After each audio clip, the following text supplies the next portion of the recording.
un petit peu parler de la question des Sénégalais.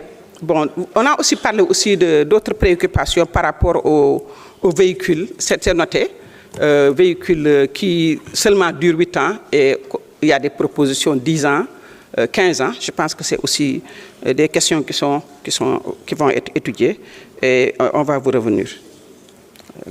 Qu'est-ce que je pense que...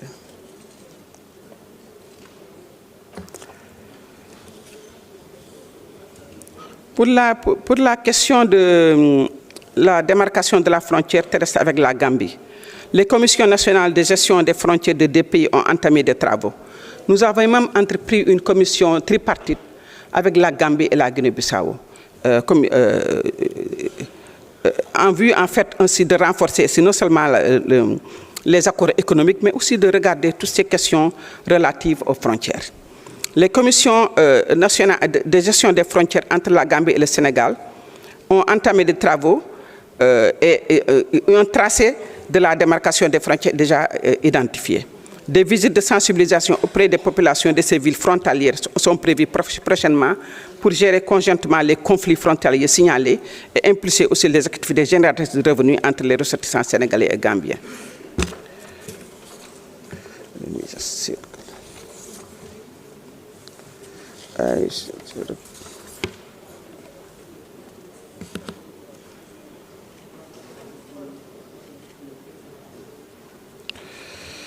Alors, il y a la question qui avait été posée aussi par rapport à la portabilité des droits de sécurité sociaux des Sénégalais travaillant de manière régulière à l'étranger. Bon, bien sûr que la question de l'emploi relève du ministre du Travail, mais bon, pour la portabilité des droits de sécurité, pour assurer cette portabilité, il faut qu'une convention spécifique de sécurité sociale soit conclue entre le Sénégal et le pays concerné. C'est le cas, par exemple, de la France, de l'Espagne, du Gabon, du Mali. Cette portabilité peut aussi être mise en œuvre à travers certaines conventions multilatérales lorsque les deux pays ont adhéré, surtout le Sénégal. Par exemple, la convention de Cyprès, la convention de la CEDEAO. Des échanges sont en cours avec la direction du travail pour lancer des négociations pour la signature de telles conventions entre l'Italie, le Brésil et le Maroc. Je pense que...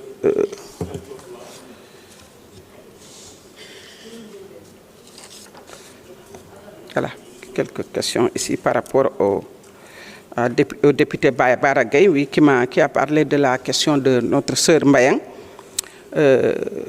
Bon, dès que je suis venu dans le département, parce que cette question, ce problème de notre sœur Mbayang est un problème qui est assez connu par tous les Sénégalais, et j'ai voulu aussi comprendre un petit peu où se trouvait le dossier.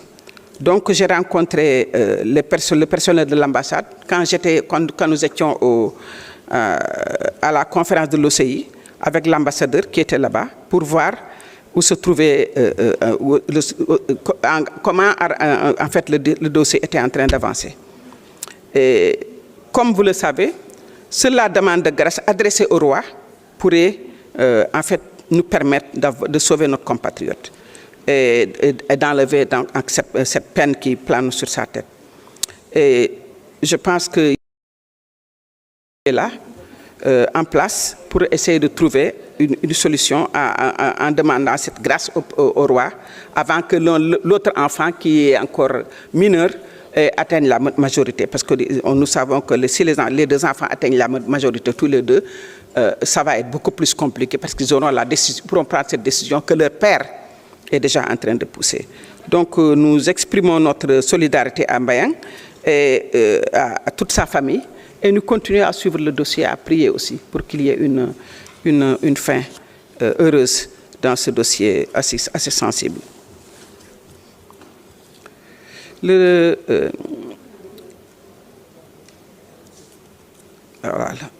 L'honorable Malik Diop a posé une question par rapport à l'Ukraine. Par rapport à la question au conflit entre l'Ukraine et la Russie, la position du Sénégal est claire. La position du Sénégal, c'est une position de neutralité.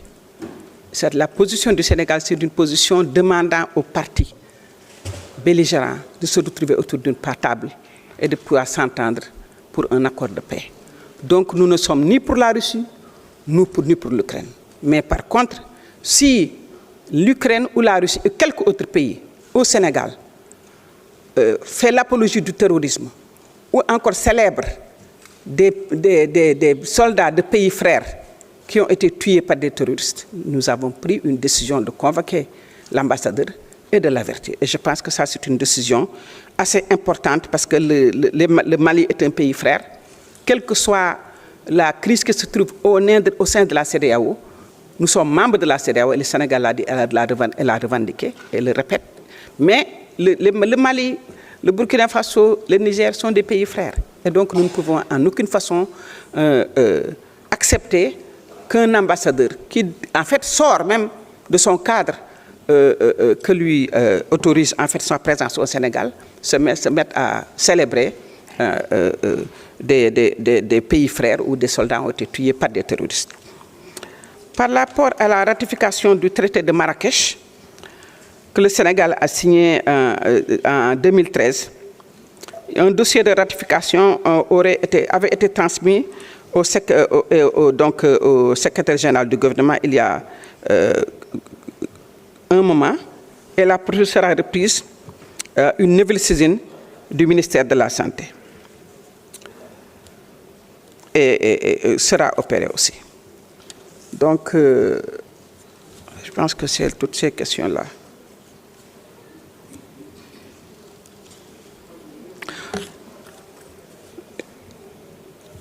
Excusez-moi, je viens je suis encore sous le jet lag après avoir quitté la Chine. Il est 6 heures du matin dans mon organisme, donc vous comprenez que je suis un petit peu... je sommeille. Mais bon, je pense que j'ai répondu à la plupart des questions. Le passeport diplomatique, voilà, je pense que ça c'est une question sur laquelle il faut réagir peut-être. Bon, le passeport diplomatique, jusqu'à présent, moi je dis que, en tant que ministre des Affaires étrangères, je suis trois choses. Tout ce que je fais, je me base sur la loi.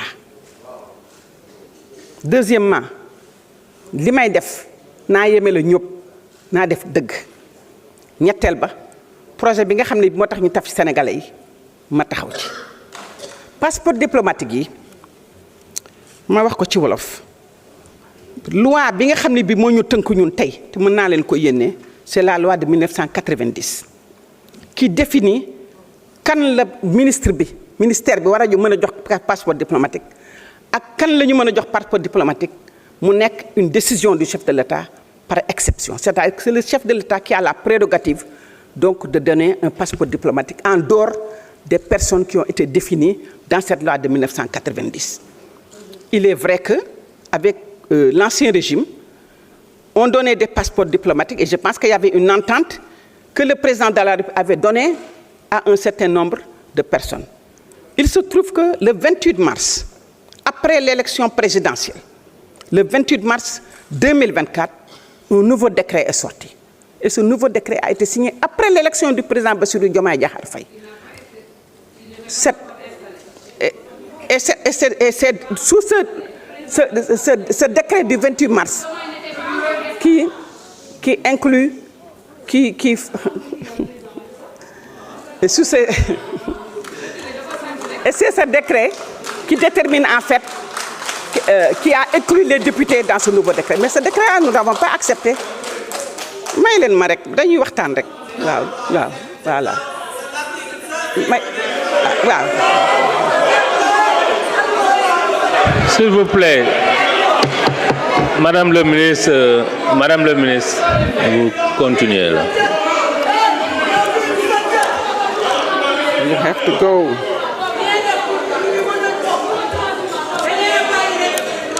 Donc